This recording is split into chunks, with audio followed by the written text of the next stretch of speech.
Olá, como estão, queridos amigos?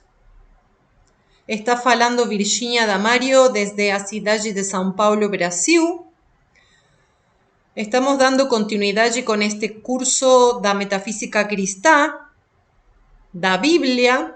Hoje vamos falar sobre Jacó e Esaú. O material de apoio destas atividades se encontra no livro Bíblia de Rubén Cedeño.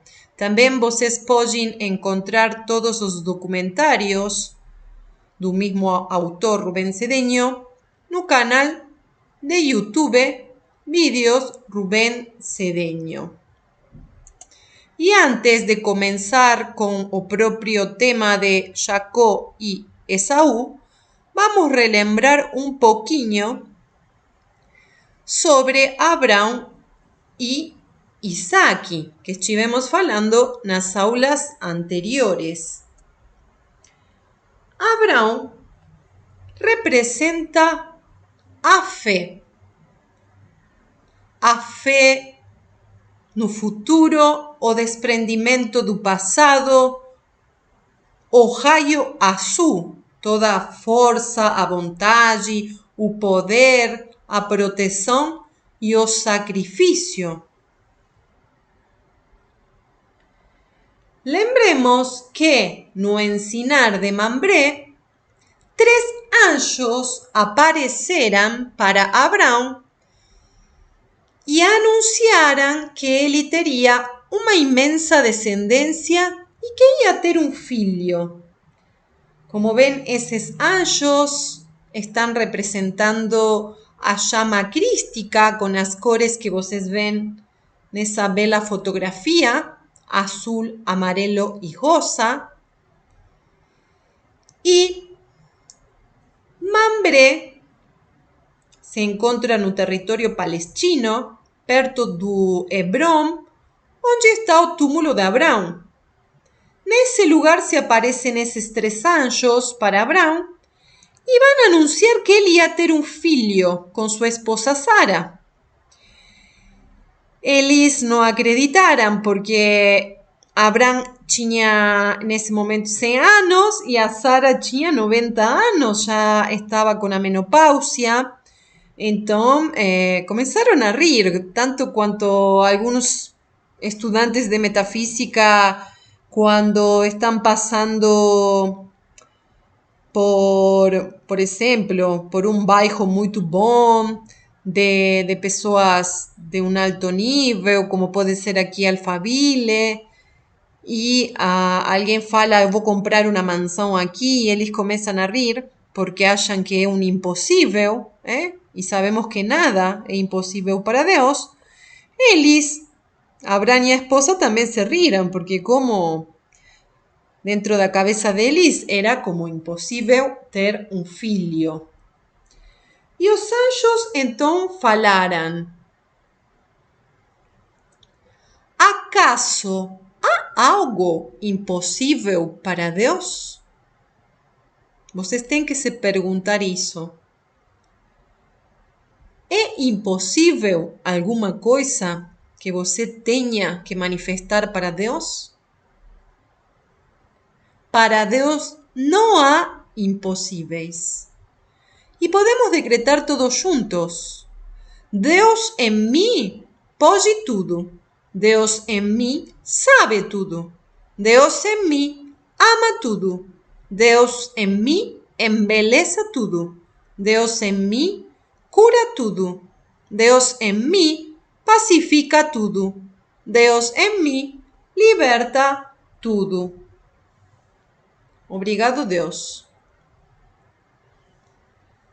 Isaac, que era um dos filhos de Abraão e de Sara, o nome significa riso, alegria, bem-aventurança, felicidade, justamente porque quando os anjos avisaram que iam ser pais, riram.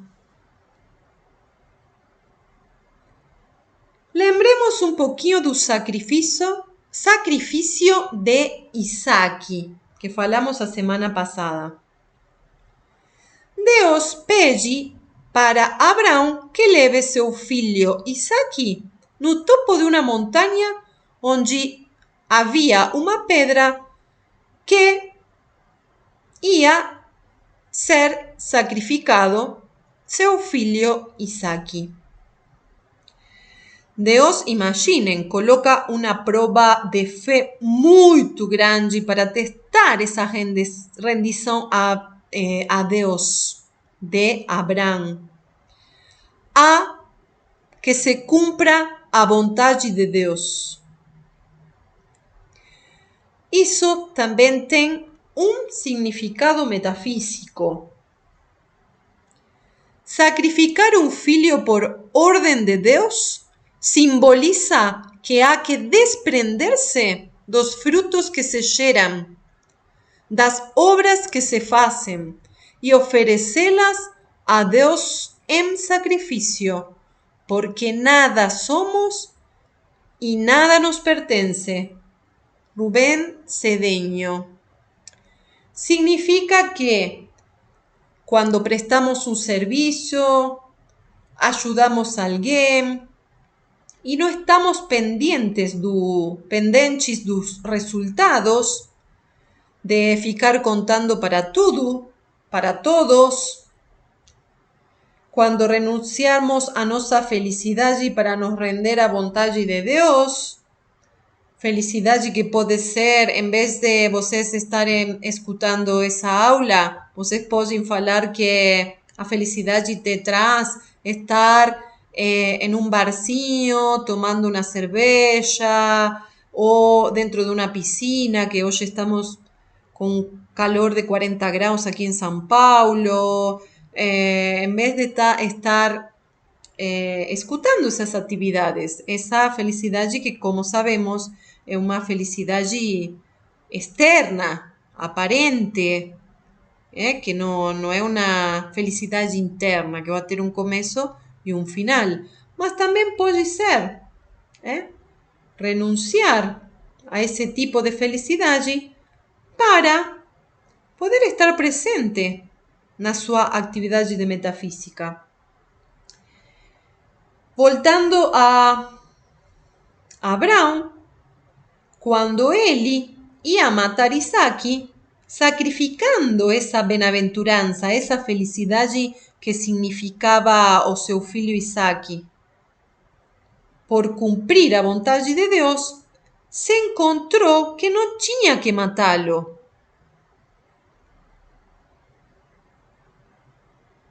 Ou seja, em vez de perder a felicidade, a encontrou renunciando. Ele ganhou as duas coisas. Ganhou a felicidade, ganhou seu filho e também passou a prova que Deus colocou nesse momento. Porque não há maior felicidade que viver de acordo à vontade de Deus. Como também não há maior amargura que ir e viver contra dessa vontade de Deus. Isaque e Rebeca. Rebeca, como vocês veem, era a esposa de Isaque, uma mulher tão bela, tão preciosa, que em aqueles tempos eles tinham que enganar aos homens falando que eram parentes, como pode ser uma irmã nesse caso, porque senão estavam em perigo de que eles sejam mortos para poder roubar as esposas. E Isaque se encontrava com sua esposa Rebeca, tinha uma grande seca onde eles se encontravam e emigram ao país dos filisteus, na Terra Santa. E estava com medo de que roubem a mulher, que era, como falamos, belíssima.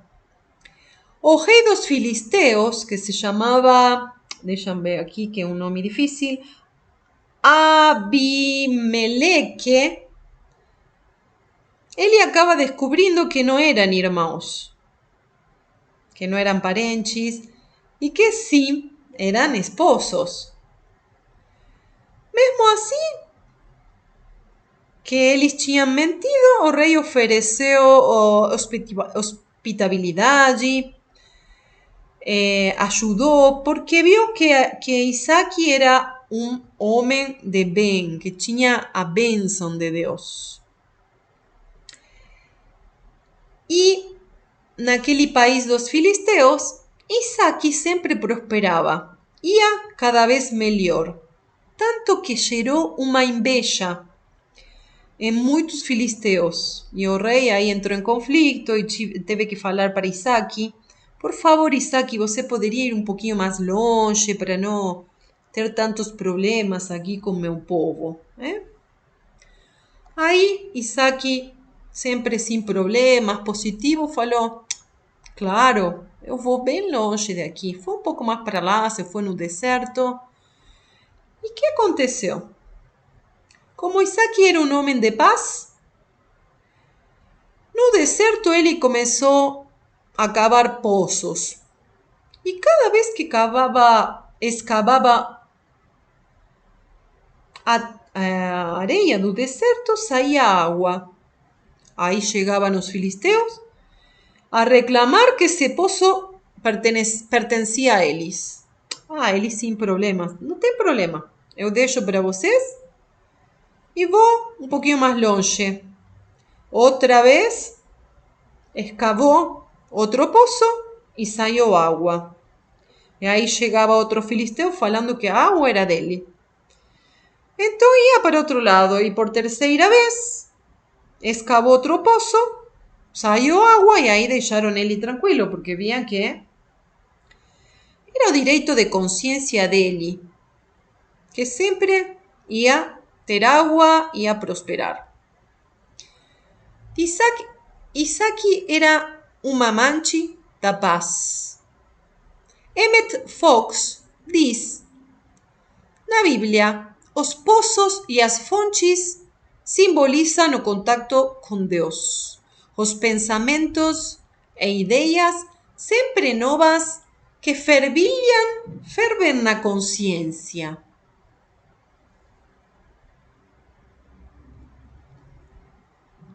Isaac nunca saiu da Terra Santa, que significa o estado da consciência crística.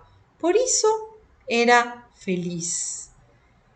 Na aula anterior a gente viu o mapa, onde vimos o recorrido, o percurso de Abraão, Isaac e Jacó, e podem ver que Isaac somente ficou dando voltas por Terra Santa. Deus aparece a Isaac e o abençoa. Vamos ler esta maravilla da bênção de Deus a Isaac. Si quiserem me acompanhar com a leitura.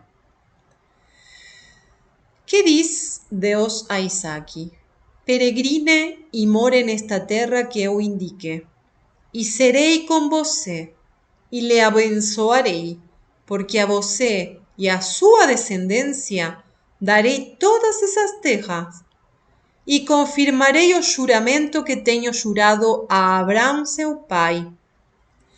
E multiplicarei a sua descendência como as estrelas dos céus, e darei à sua descendência todas essas terras, e por meio delas serão benditas todas as nações da terra. Porquanto Abraão obedeceu a minha voz e guardou o meu mandado, os meus preceitos, os meus estatutos e as minhas leis. Quando na Bíblia algo se repete duas vezes, é porque é lei. Imaginem aqui que ele repete 4 vezes que fiquem nessas terras. E 2 vezes que todas essas terras serão dele e da sua descendência. Lembremos que terra, metafisicamente, significa manifestação. Essa terra é onde você mora. A terra onde nós pisamos, dominamos, controlamos. Portanto, é a manifestação que nos corresponde por direito de consciência. Essa terra onde Isaac morou toda a sua vida era, como falamos, Terra Santa, que significa a consciência crística. E o que Deus estava falando? Se trouxemos para aqui, para nosso exemplo. Se você chegou para um grupo onde você recebe seu ensinamento espiritual, aprende a pensar positivo, aprende a perdoar, a controlar a mente e os sentimentos, que tem um ser interno, que tem o poder para resolver toda a situação, e que você pratica este ensinamento, a consequência seria que você esteja indo muito bem na sua vida, que esteja resolvendo seus problemas, que esteja fazendo milagres. E se está indo tão bem, fique nesse lugar. Não pense nem sair de ali a procurar outra parte, alguma coisa que não tem sentido. Se você está tendo sucesso, para que sair do lugar onde você está? E Deus disse a Isaac que fique com seus descendentes, em Terra Santa.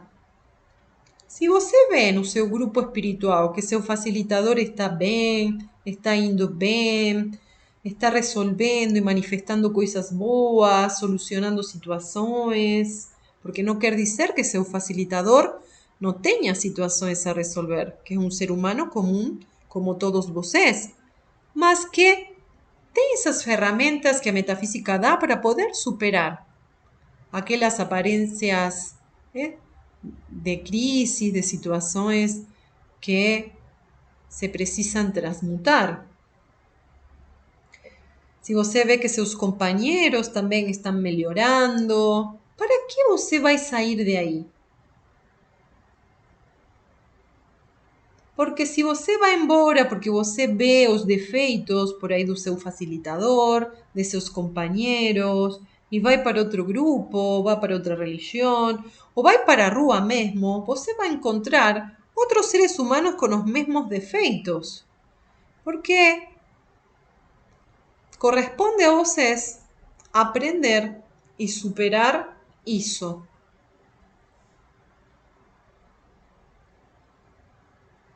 Jacó e Esaú. Rebeca fica grávida de gêmeos de Isaac, que é filho do patriarca Abraão, e enquanto ela estava grávida, os gêmeos, Jacó e Esaú, lutavam dentro de seu ventre, dando umas patadas. E me lembrei, para quem não sabe, eu sou também gêmea de minha irmã Celina, e naqueles tempos não tinha ultrassom para ver o sexo, para ver quantos bebês tinham dentro do ventre a mãe. E o médico falava para minha mãe que, uau, que seria um grande futebolista, porque pateava muito. Na realidade eram 4 pateadas. As minhas e as de minha irmã. Mas, como eu supostamente estava bem confortável na barriga de minha mãe, e minha irmã estava presa lá num cantinho, talvez não, o médico não conseguiu sentir os batimentos dos corações das duas, e só escutava um. E, voltando para Rebeca, Deus le respondeu a Rebeca. Duas nações há no seu ventre, e dois povos se dividirão das suas entranhas, e um povo será mais forte do que o outro povo, e o mais velho servirá ao mais novo. Aí seria o contrário, porque o mais velho é quem leva a primogenitura ou a herança dos pais. Mas aqui tem toda uma história que a gente vai contar agora. O mais velho foi Esaú, que significa a matéria, que acabou servindo ao mais novo, Jacó. Aqui vamos ver. Jacó representa a consciência espiritual, o ser humano que se esforça por desenvolver a consciência e a consegue. Esaú é a consciência material de qualquer pessoa antes de procurar a vivência interna ou antes mesmo de estar na busca, na procura de um ensinamento interno. E conta a Bíblia que Jacó nasceu segurando o calcanhar de Esaú. En español es tendón. O famoso calcañar de Aquiles. Significa o ponto fraco. Jacó, como espíritu, agarra o calcañar de Esaú, que é a personalidade, do mesmo jeito que o cordão de prata une a personalidade com o espírito. Como vocês veem na gravura da presença de Deus, o contato e a conexão que a gente tem com nosso cordão prateado. Este tema dos gêmeos podemos ver na mitologia grega que encontramos um par de gêmeos. Por exemplo, quando a gente viu os trabalhos de Hércules, Hércules tinha um gêmeo, ou um meio-irmão, meio divino e meio humano, que se chamava Íficles. Hércules era divino, representava a alma ou Cristo interno. E Íficles representa a personalidade, como aqui podemos ver. E aqui coloquei uma foto minha e da minha irmã. Eu sou a mais cheinha. Eu di muita risada com este tema porque tem uma semelhança com a história de Jacó e de Esaú. Ainda bem que minha irmã não está escutando esta palestra. Mas justamente naqueles tempos não tinham médicos atualizados como temos hoje. E naqueles tempos se falava que quem nascia primeiro era o mais velho, mas o médico falou para minha mãe que quem nasce último é o mais velho, porque foi quem se engendrou primeiro. Ou seja, minha irmã é a mais velha. Eu nasci primeiro e 1h30 depois nasceu ela. Eu nasci seca. Ela nasceu com toda a água, porque ela é, por correspondência, muito emocional. E se a gente tivesse nascido homens, as duas, quem tivesse ido para o serviço militar seria minha irmã Celina, como homem, porque ela é a mais velha, mesmo eu nascendo primeiro. Y justamente eu nací careca. Y mi hermana nació cheia de cabelo y pelos por todo el rostro. Como aquí, Jacó era careca y el hermano gemio, Esaú, que nació segundo antes de él y era peludo. Esaú simboliza a consciência material e o raciocínio da mente. Y también tengo una relación que no que usó, wow, tan espiritualizada, más siempre me direccioné para tener una vida con un ensinamento interno. Gosto dos asuntos místicos y eu estou prestando un servicio facilitando este ensinamento. En cuanto a mi irmã, mesmo também sendo religiosa, ela tem uma vida bem material, ela gosta, se dá muito bem, é próspera, construi casas, viaja para Miami, compra muita roupa, os filhos têm tudo, né? E gosta mais também da parte material. Não quer dizer que eu não goste da parte material, porque todos precisamos de conforto e de ter uma vida material próspera, con tudo, Mas también tem una semelhanza aquí. Aquí coloqué una foto que dice Rubén Cedeño. Jacó era careca, o que significa que no tinha nenhum trazo de animalidade. Esaú era peludo, o que representa fuerza física y animal. Esaú, como suposto primogénito y herdeiro físico y espiritual de Isaac, estaba destinado a receber o a dote de seu pai. Esaú, como sabemos, o ponto fraco dele era o amor pelas coisas materiais. É aquele homem materialista que só se importa com poder, com a fama, fazer o churrasco aos domingos, com a família, os amigos, ir jogar bola, deixar tudo por isso. No caso de Esaú, era capaz de deixar tudo por um prato de comida se tinha fome, como vamos ver depois.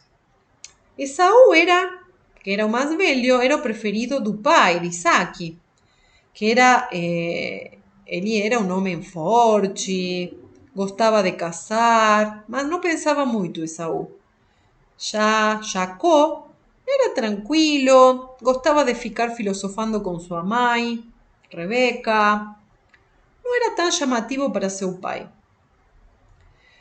Mas essa herança espiritual não podia ficar em mãos da consciência material de Esaú. E Rebeca, a mãe, sabia disso, porque ela representa a mãe divina cósmica ou a mãe natureza. E em algum momento Rebeca vai ajudar para pôr em ordem e a correspondência de quem iria ganhar essa primogenitura.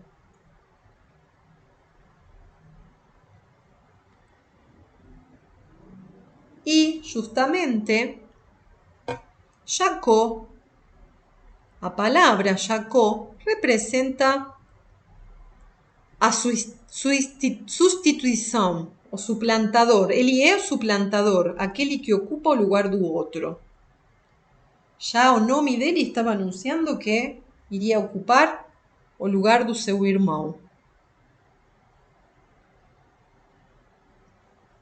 A primogenitura, porque correspondia a Jacó, mesmo não sendo o mais velho dos filhos. Ou seja, a natureza inferior ou a personalidade deve ser redimida e superada pela natureza superior de Jacó. Esaú, a palavra Esaú significa vermelho, terra vermelha, homem duro e materialista. Representa sua vida material antes de que você entrasse na verdade. Emmett Fox. Esaú representa o baixo astral, deixar-se levar pelas paixões e desejos. Coloquei uma fotografia de 3 mulheres porque Esaú se casou com 2 mulheres. Ele gostava muito, das mulheres, dos desejos. E estas mulheres hititas, que era um povo guerreiro, se encontrava perto da Turquia, do Líbano, da Síria, estas mulheres eran terríveis, amargaban a vida da Rebeca como de otras mulheres, eran guerreiras, eran en español patoteras. E Esaú é aquele ser humano que se encontra nas primeiras 700 encarnações, se lembram da aula da ignorância, vivendo somente para o material. Já Jacó se encontrava nas 70 encarnações da aula da aprendizagem. Já entrando, ou querendo entrar nas 7 últimas encarnações da aula da sabedoria. Jacó representa a identidade espiritual com a divina presença de Deus, eu sou. Jacó somos nós quando estamos nesta vivência interna. Ele tinha defeitos, como todos nós, bastante grosseiros. A Bíblia não esconde esses defeitos. No começo ele enganava, estafava, mas no final das contas ele se identifica com seu ser interno. Já estava aprendendo a controlar suas emoções, desenvolvendo sua mente, tendo aspirações espirituais. E aqui vem o centro de toda esta atividade, que se chama a primogenitura. O que aconteceu aqui? Esaú trabalhou o dia inteiro no campo, estava morrendo de fome. Quando chega, vê seu irmão Jacó, que estava cozinhando umas deliciosas lentilhas. Vejam que ele não estava cozinhando um churrasco. Estaba cocinando unas deliciosas lentillas y llega Esaú desesperado por un prato de comida y aí seu irmão le dice que trocaba o prato pela primogenitura. Como Esaú só pensaba no material, no estaba ni ahí con esa sucesión, porque estaba morrendo de fome, aceitou trocar sua primogenitura por um prato de lentilhas, gente. Então Jacó fez jurar ao seu irmão que daria a primogenitura. E Esaú despreciou a primogenitura, que todo mundo ficou sabendo, inclusive seu pai também. E nem se importou. Vamos ver o que Rubén Cedeño nos diz sobre a primogenitura, o que significa.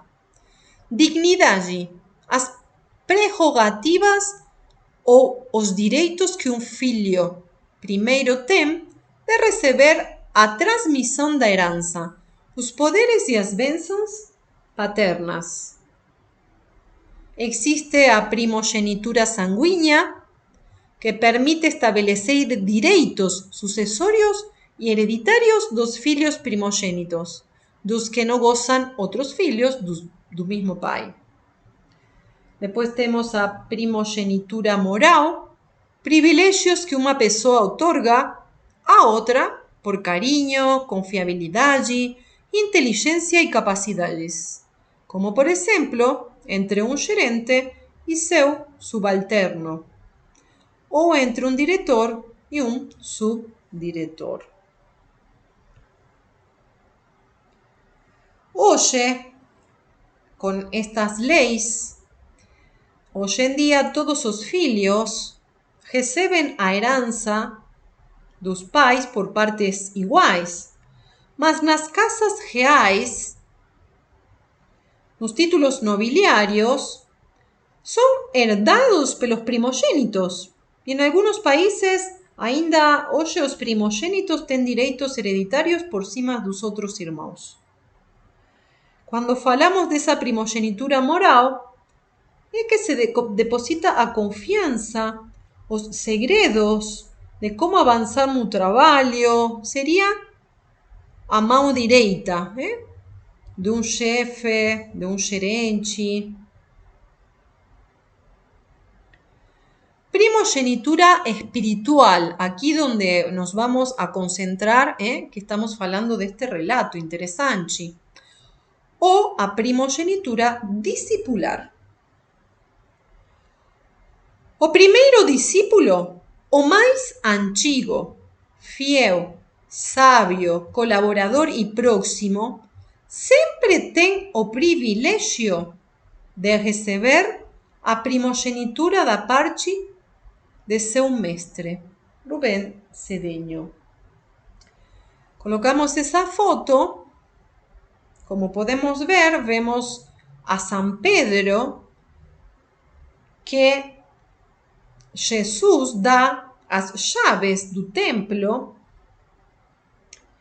como exemplo dessa transmissão da sucessão espiritual ou discipular que se foi transmitindo desde San Pedro a través destes 2000 anos de história a cada um dos bispos de Roma ou os papas até o dia de hoje.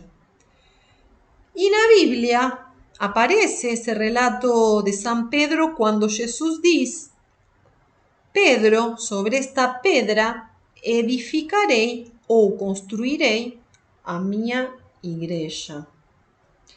E temos exemplos, unos cuantos exemplos. Por exemplo, temos aqui a Ramakrishna, o mestre de Vivekananda. Pode ser primogênito em um movimento espiritual quando se é cofundador de um grupo, a cabeça ou líder deste, assim como também quando se é o único em dar a cara ou de estar presente pelo ensinamento de um instrutor ou mestre espiritual em um país.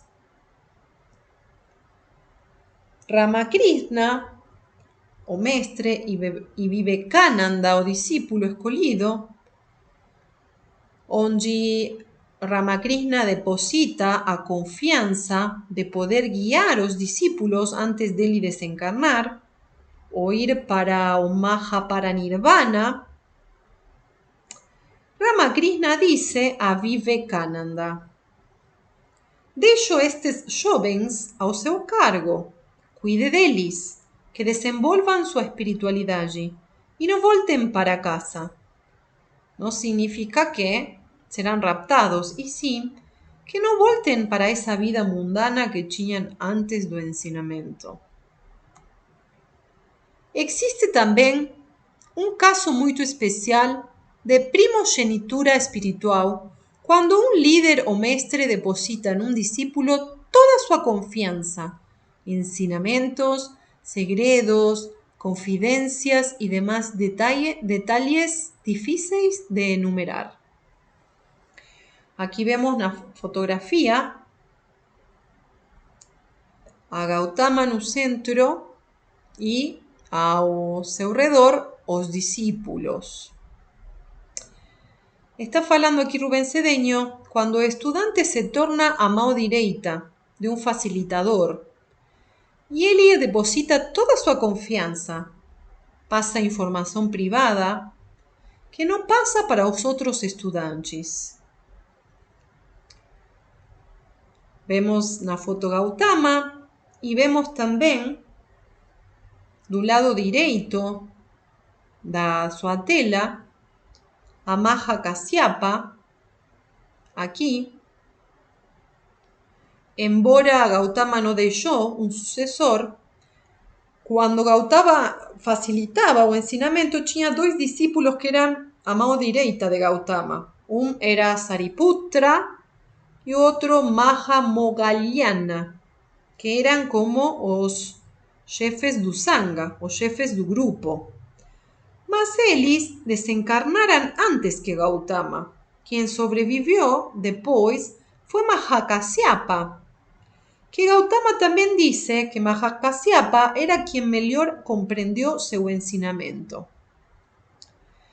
Entonces, después que Gautama fez ese Mahaparanirvana, ascendió, los discípulos asumiran a Mahakasyapa como líder do Sangha, do grupo. Também ele tinha herdado a túnica do Senhor Gautama quando apenas eles se conheceram.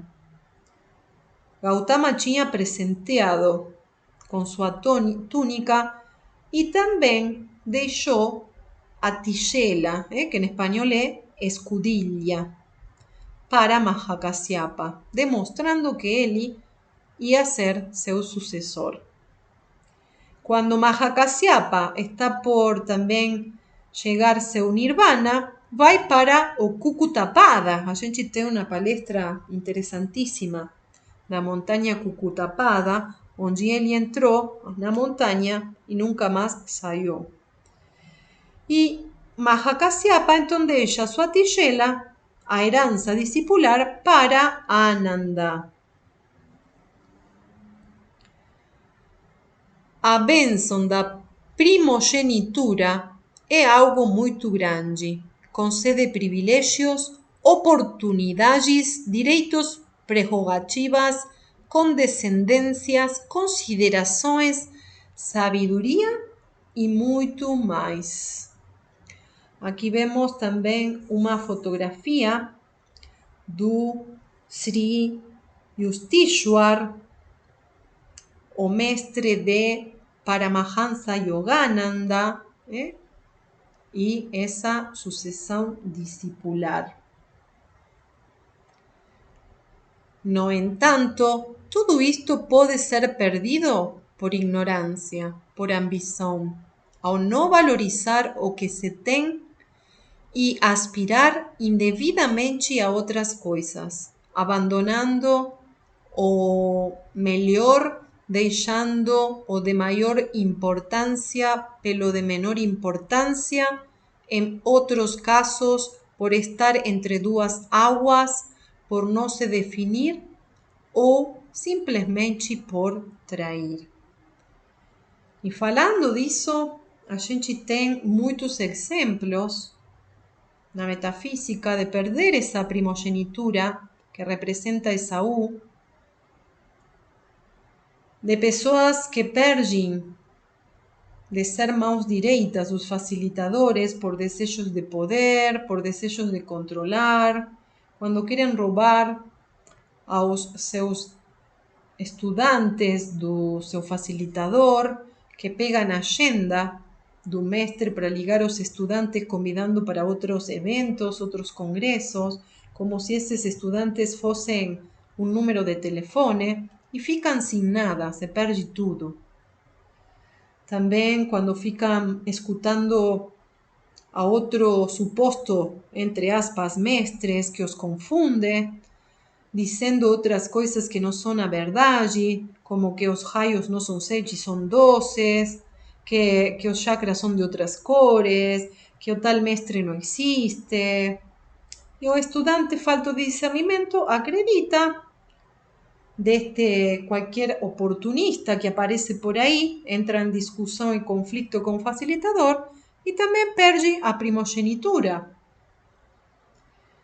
Ou outros casos que querem muito ter essa herança espiritual e brigam por estar perto do facilitador, por ser os primeiros, por ficam com medo que outro roube esse lugar e acabam perdendo. Talvez correspondia a esse lugar, mas com medo de perder esse lugar, de ser a mão direita do facilitador, ficam saindo desse caminho. Também quem se deixa levar por fofocas, escuta o fofoqueiro que sempre tem nas aulas, vindo alguém para criticar o facilitador ou criticar os outros estudantes, terminam brigando gratuitamente e vão embora. E quando Rubén fala aqui de estar entre as duas águas, se refere a permitir que uma terceira pessoa entre nessa relação tão sagrada de facilitador-estudante ou discípulo, que se interponha na relação com seu mestre uma terceira pessoa, que pode ser um esposo, uma esposa, um companheiro, um amigo, e comece a opinar, que revele as confidências que tem dito seu facilitador, e se perde também essa primogenitura, porque quando o facilitador fala para guardar silêncio e que fique para vocês, é muito importante não ficar comentando para um e para outro. E aquele que aconteceu com Esaú, que se perde a primogenitura porque está detrás de outros objetivos materiais, econômicos, despreza a espiritualidade, o ensinamento que está recebendo, porque está somente no foco na parte econômica. Ele quer, a pessoa quer ser rica, não se importa nem com seu facilitador, não se importa nem com o ensinamento, nem menos ainda com o grupo. Aquele que vende, como Esaú, até sua mãe por um prato de lentilhas. Infelizmente aqui, ainda no Brasil, não temos aquele sucessor espiritual. Não temos uma continuidade de linha discipular, porque não temos ninguém entre os estudantes que por serviço decida transmitir este ensinamento interno, que seja nativo de aqui de Brasil, que fale português. Sí temos estudantes, mas ainda ninguém está transmitindo desses estudantes este ensinamento. É muito triste com um país tão grande como é Brasil.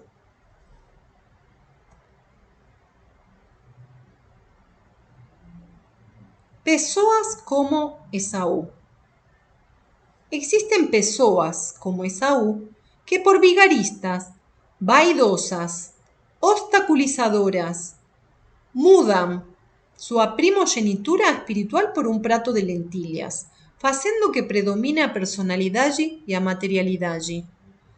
Todo estudante espiritual ha de conscientizar que pode ser um primogênito, que deve cuidar do privilégio e que não tente trocá-lo por um prato de lentilhas.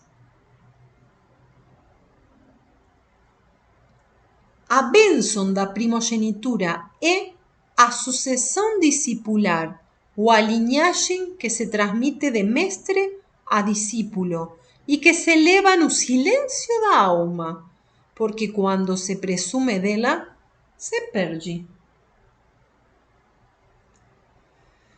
Vemos uma fotografia que é um tanka, uma pintura, que vemos a sucessão discipular de uma das 4 linhas do Buddha-dharma tibetano, mal chamado budismo, que é a linha Kayupa, onde temos, como vocês veem, a origem da sucessão do Adi-Buddha em Vajradhara, na parte superior. Transmite o ensinamento para Tilopa, que Tilopa transmite para Naropa, que se encontram aos lados na parte superior, que Naropa transmite para Marpa, que se encontra na parte central y mayor, Marpa. Marpa passa a linha discipular para Milarepa, que se encontra na esquerda de vocês, na parte inferior. Milarepa passa para Gampopa, que é o mais inteligente de todos os estudantes. É tão, mas tão importante este assunto da sucessão discipular que tem mestres em Oriente que atrasam a desencarnação para esperar que chegue o estudante, para poder receber a bênção. Porque esse estudante pode estar viajando, pode morar longe,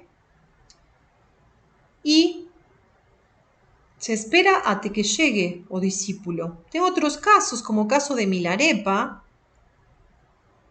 que desencarnou e Gampopa não estava perto.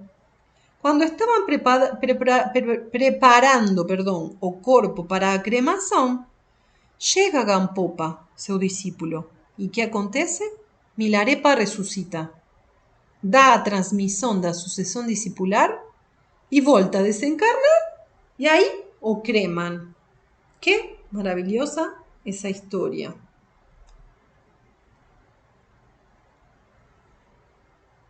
Isaac, pai de Jacó e de Esaú, era já muito velho, se encontrava cego.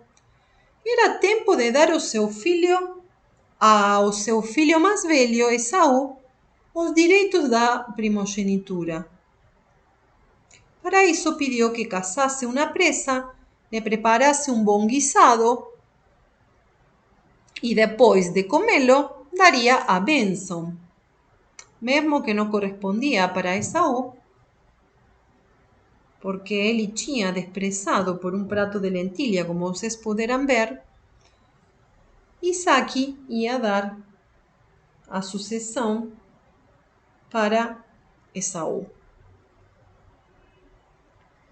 E aqui nós vamos ficar um pouquinho com isso. Imaginem dar a bênção a seu filho sem que seu filho dê alguma coisa primeiro. O que Isaac, o pai, pediu para Esaú? Que fosse casar e faça a comida e leve primeiro a comida para depois dar a bênção. Porque cumprindo com essa lei de causa e efeito, primeiro temos que dar, para depois receber.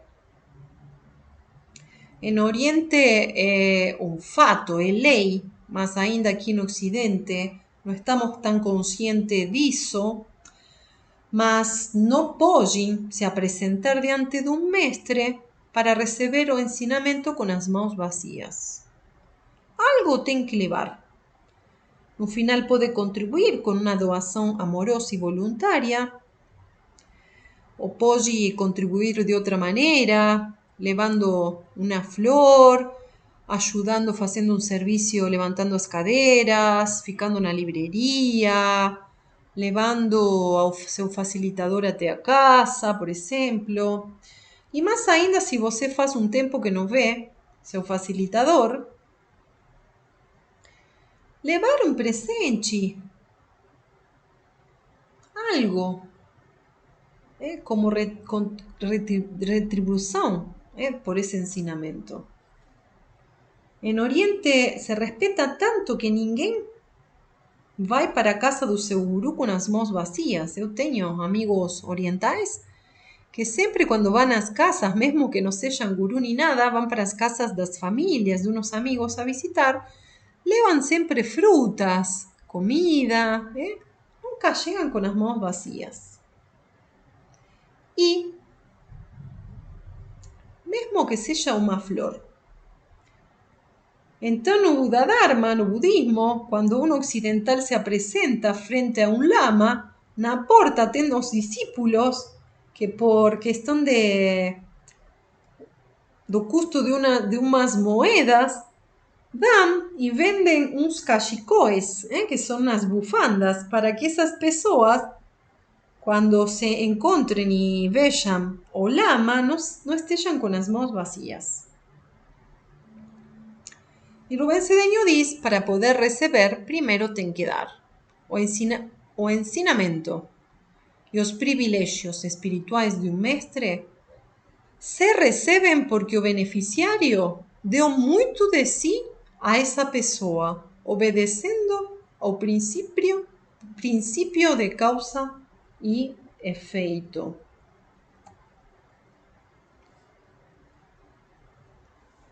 O mestre está dando uma bênção, um ensinamento ou a primogenitura porque essa pessoa tem feito méritos, que são as causas positivas para receber por merecimento e não é algo gratuito ou algo subjetivo.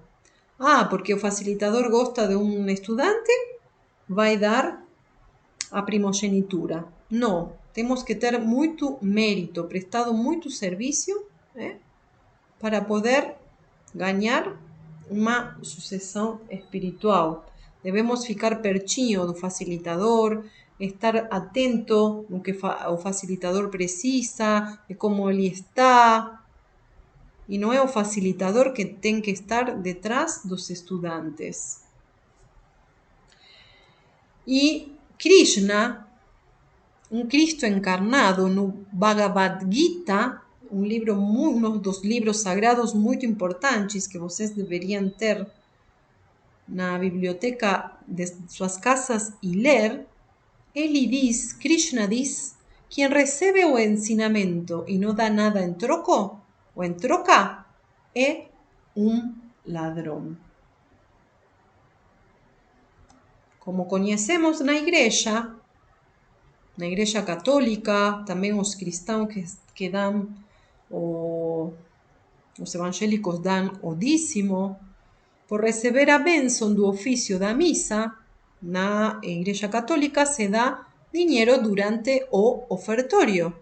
Na metafísica oferecemos uma doação voluntária, não para o facilitador, e sim como reconhecimento e a gratidão de poder estar recebendo este ensinamento interno tão importante para a nossa alma e também para entre todos poder cobrir com os gastos, que são muitos, como do salão, das viagens e passagens que se precisa para dar o ensinamento em outro estado, em outro país, para poder editar e imprimir os livros ao nosso idioma, o traslado, a publicidade, paga para que as pessoas fiquem sabendo do ensinamento, mais pessoas possam ter acesso a este ensinamento.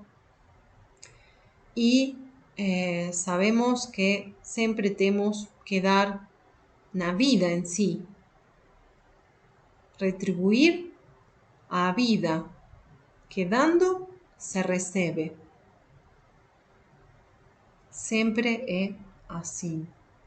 Mesmo que o facilitador não peça nada para si. Estamos dando para o ensinamento interno. E aí, quando Rebeca fica sabendo que o marido vai dar a primogenitura para Esaú, sabendo que Esaú despreciou e que com essa bênção não ia fazer nada, ela entra em ação e vai fazer que receba essa bênção quem merece, que é Jacó e não Esaú, por direito de consciência, mesmo que não seja o primogênito. E que ela vai fazer? Fala para Jacó que trouxesse 2 cabritos do rebanho, os cozinhou rapidamente ao gosto do seu marido, cobriu os braços do seu filho com a pele dos pequenos animais, que parecesse peludo como Esaú. Lembrem que Jacó era careca, não tinha pelos. Então tinha, como Isaac estava cego, tinha que colocar os pelos nos braços para que aparente ser o seu irmão. Depois mandou para servir a comida do pai, para que este lhe desse a bênção antes do seu irmão regressar.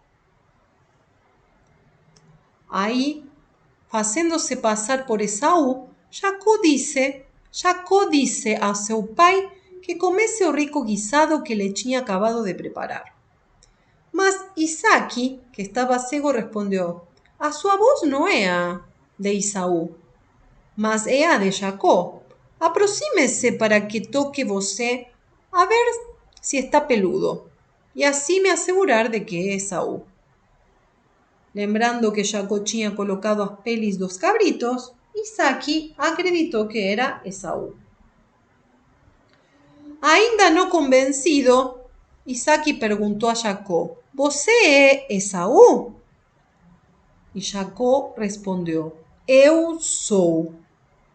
Jacó não enganou seu pai, pois lhe respondeu com o nome do ser, o nome de Deus, que era Eu sou, como Deus revelou para Moisés. Então vem aquela maravilhosa bênção de Isaac a Jacó. Vamos ler todos juntos. Que Deus lhe conceda do céu o orvalho e da terra a riqueza, com muito cereal e muito mosto. Que as nações o sirvam e os povos se curvem diante de você. Seja senhor dos seus irmãos e curvem-se diante de você os filhos da sua mãe. Malditos sejam os que o amaldiçoarem, e benditos sejam os que o abençoarem. A palavra mosto aparece muito na Bíblia, que significa suco de uva recém-exprimido, antes de passar pela fermentação para se tornar vinho, mesmo que algunas traducciones da Biblia esteja escrito vinho, era suco de uva. Logo depois que o pai deu a bênção para Jacó, entrou Esaú com a comida preparada num prato, mas já era tarde. Isaac se lamentou por ter sido enganado, mas Jacó se constituyó heredero da primogenitura pela bênção paterna, e não foi em vão, pois deu ao povo de Israel as 12 tribos, e tanta descendência como estrelas no céu. Deus disse: eu amei Jacó e rejeitei Esaú. Assim recebeu Jacó 3 grandes bênçãos: a que Deus tinha dado a Abraão, seu avô, a que Abraão tinha dado para Isaac e a que Isaac deu para Jacó. Jacó, com todos os seus defeitos, é o homem espiritual. Seu nome significa em hebraico aquele que toma o lugar do outro, o suplantador, simbolizado pelo fato de que se apegou ao calcanhar do seu irmão Esaú, o ponto fraco deste. O homem iluminado substitui o homem material. Emmett Fox. Jacó teve um sonho. Quando seu irmão chegou, estava tão indignado que queria guerrear com Jacó. Então, Jacó saiu correndo, se escapou e chegou até um certo lugar e estava tão cansado que fica dormindo. E entra em um sono profundo, onde sonha com uma escada apoiada na terra, cujo topo tocava os céus. Viu que os anjos de Deus subiam e desciam por ela. Também que Deus estava sobre a escada, lá no alto, e lhe disse: eu sou o que eu sou, o Deus do seu avô Abraão e o Deus do seu pai Isaque. A terra em que está deitado dou para você e sua descendência. A sua descendência será como o pó da terra e se estenderá para o ocidente e para o oriente, para o norte e para o sul. E por você serão abençoadas todas as famílias da terra, e a sua descendência. Eu sou com você lhe guardarei por onde for e devolverei a esta terra. Não, não lhe abandonarei até haver cumprido o que tenho dito. Jacó despertou do seu sonho e disse: Assim, pois, está Deus neste lugar e eu não sabia. Que respeitável é este lugar. Esta é a casa de Deus e a porta do céu. E chamou aquele lugar Betel, que significa casa de Deus. Aqui aparece na história a Raquel e a sua irmã Leia.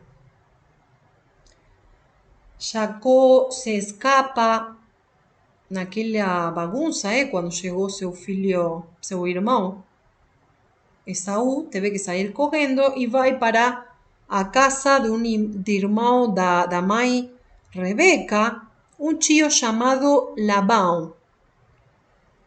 Mas quando chega, se encontra com a Raquel, que era uma pastora, filha de Labão, a prima dele, que ele se apaixona e se casa com ela, mas também se encontra com a irmã, que também vai se casar, que depois vamos ver o que aconteceu. Ele vai passar 20 anos trabalhando para seu tio Labão. Por princípio de causa e efeito, como Jacó enganou ao seu irmão Esaú e também seu pai, se devolve isso e o tio Labão vai trair ele. Primeiro dice que ele quer se casar com a Rebeca, perdão, com a Raquel. Rebeca é a mãe de Jacó. Ele quer se casar com a Raquel, a sua prima. Naqueles tempos podiam se casar com os parentes. Mas o pai da Raquel falou que tinha que trabalhar primeiro 7 anos para ele e depois poderia se casar com sua filha. Passou o tempo. Sabem que naqueles tempos as noivas não se viam, elas estavam cobertas, com um véu, até na hora do casamento. Na hora de ficar no quarto, estava todo escuro. E quando Jacó acorda no outro dia, percebe que não estava deitado com a Raquel, que era a sua irmã, a Leia, irmã da Raquel. E vai correndo para falar com seu sogro, que também era o tio, Labão, a reclamar. E aí o tio fala para ele: mas não se casa a mais nova se a mais velha não se casou primeiro. E como a Leia era mais velha, por isso enganou a Jacó e casou-se com a Leia. Mas ele falou: não tem problemas, Jacó, trabalhe 7 anos mais para mim, que eu te dou a Raquel, a preferida dele. E o coitado de Jacó trabalhou 14 anos, além de outros anos, trabalhando com o rebanho do sogro. Pagando esse mau karma, tudo se devolveu para Jacó multiplicado, o que tinha feito. Aí, ele já está cansado, se passam 20 anos, juntou tudo que tinha, as esposas, os filhos, as servas, e se escapou. E, quando se escapa, no meio do caminho, vê de longe seu irmão Esaú, depois que passaram 20 anos, que vem ao seu encontro com 400 homens. Desesperado, em vez de pensar em Deus, em resolver através do seu ser, entra primeiro a personalidade de Jacó e entra em esse desespero, porque pensando que o seu irmão estava vindo para uma guerra, a matar a todos. Então dividiu o campamento, porque eles eram nômades. Lembrem que naqueles tempos eram nômades. Não tinham uma casa fixa. Então dividiu em dois o campamento. Se o irmão ataca uma parte do campamento, se salva o outro. Colocou os servos na frente, depois colocou as servas e sua mulher com os filhos que tinha com as servas das suas esposas. Depois colocou a Leia com seus filhos e por último a Raquel com seu filho José, que era quem mais amava. E ele foi por último, ficou atrás de todos, desesperado e nervoso. Pegou todos os animais que tinha encontrado no caminho, as vacas, os camelos, os burros, as ovelhas, e mandou seus servos para que presentearan a Esaú, dizendo que era enviado esses presentes de seu servo Jacó, para ver se tratava de se salvar. Enquanto isso, chega a noite. E nesse momento, Jacó se encontrou sozinho.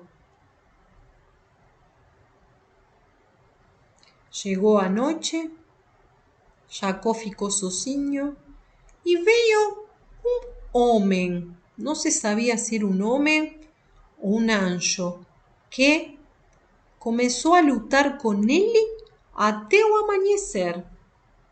Então o anjo disse: seu nome não será mais Jacó, mas sim Israel, porque você lutou com Deus e com homens e venceu. E o abençoou ali. Jacó disse: vi a Deus face a face e todavia minha vida foi poupada. Jacó, nesse momento, se transforma em um homem novo e trocou seu nome Jacó por Israel. Nesse momento da noite, ele se encontrou sozinho, no meio desse grande problema que tinha, onde mais ninguém podia ajudar ele. Somos também nós quando nos encontramos cheios de problemas, como somos quando estamos sozinhos somente com a nossa alma. Que podemos tratar de resolver esses problemas, essas situações, humanamente ou através da oração, através da meditação, em contato com Deus, aplicando a oração científica, para poder ter a resposta divina e sair desse momento da escuridão interna que vivemos. Isso foi a luta interna que também teve Jacó, de superar essa angústia, esse temor e elevar-se em consciência com seu Cristo interno para poder superar. Emmett Fox chama como a noite da alma, ou também o deserto da alma. Na Bíblia, noite significa problema e limitação. As lutas sempre acontecem na escuridão da noite da alma, na escuridão e no desespero. A luta durou toda a noite, símbolo do fato de que às vezes as dificuldades demandam muita oração e análise, até que vemos o amanhecer de um novo dia. Emmett Fox. Temos o exemplo do Mestre Jesus, que sentiu isso na noite no horto de Getsemaní, quando ia vir a paixão, ia ser crucificado e entregado. Os discípulos naquela noche ficaram dormidos e Jesus se sentiu sozinho, enfrentándose nessa situação. Uma dualidade em saber que a paixão ia vir e duvidar também entre retroceder ou sair adiante. Até que nesse momento Jesus disse para Deus: afasta de mim esse cálice, que se faça a sua vontade e não a minha. Mas, se se podia evitar isso, que assim seja, mas que se não, se faça a vontade de Deus, se identifica com o Pai e se rende a Deus.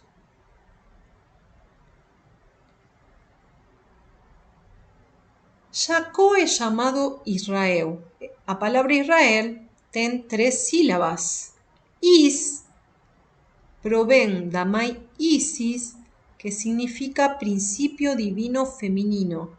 Ra vem de Ra, entidade egípcia, que representa o princípio divino masculino. Eu vem do termo Elohim, o Deus. Então, Israel quer dizer Deus que é pai e é mãe. Metafisicamente, nação ou pessoa que busca a Deus. No sentido bíblico, qualquer pessoa que busca a Deus é israelita, não é uma raça ou um povo. Israelita é qualquer pessoa que busca a Deus, seja cristão, hebreu, muçulmano, budista ou de qualquer outra religião. Finalmente, na história, com tanto medo que Jacó tinha, ao aproximar-se do seu irmão, curvou-se até o chão 7 vezes.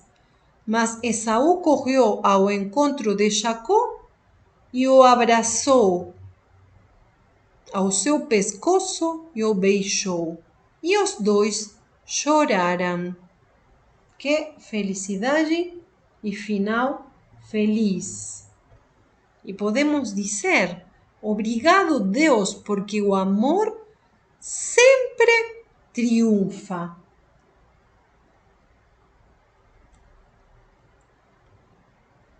Jacó começou de uma maneira insatisfatória, sendo uma pessoa desagradável, mas terminou como Israel, um príncipe de Deus. É a história de todo ser humano que está no caminho espiritual. Como muitas pessoas, começou mal, mas quando se encontrou a si mesmo, reuniu, como Israel, as qualidades de Abraão e de Isaac. Emmett Fox. Muitas vezes, quando a gente começa um ensinamento espiritual, estamos cheios de defeitos, de complexos, mas à medida que vamos aprendendo e aplicando as leis, desenvolvendo as virtudes, nos tornamos pessoas novas, pessoas melhores, transformadas, como si tivéssemos una nueva vida. Una vida interna dedicada a Deus. Jacó, patriarca. Jacó tornou-se dos grandes patriarcas dos judeus. Deus mudou o nome para Israel, que também significa aquele que luta para encontrar Deus e vence.